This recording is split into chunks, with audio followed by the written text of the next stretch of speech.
Welcome to Learning Java 9 Functional Programming by James Cross from Calibri Limited. So my name is James Cross. I'm a certified AWS Solutions Architect. I've got more than 10 years experience now designing and implementing Java-based applications amongst other programming languages. And my speciality really is building serverless web services and big data applications predominantly in Java and predominantly on the AWS cloud. So let's take a look at what we're going to learn in this video.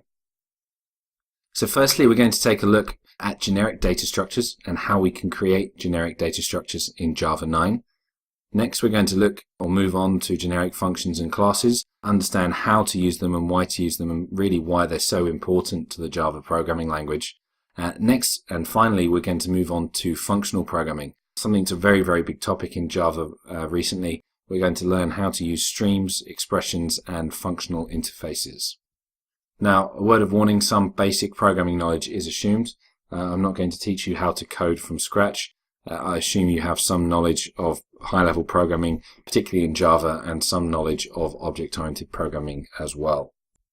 In terms of prerequisites, really the only prerequisite is you have some level of prior knowledge in a high-level programming language, ideally something object-oriented, and a computer with Java and an IDE installed. In terms of the goals for the course, I'd like you to come away from this course with a good understanding of generic data structures. I'd like you to understand why generics are so important to the Java programming language.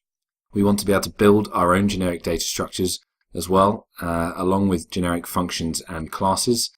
And perhaps biggest of all, we want you to understand functional programming and its benefits. I'd like you to learn, hopefully you'll learn how to program functionally in Java 9, and in doing so, how to leverage maps, filters, reducers, and flat maps to process data in Java 9. So this is your one-stop shop for building functional and generic applications in Java 9.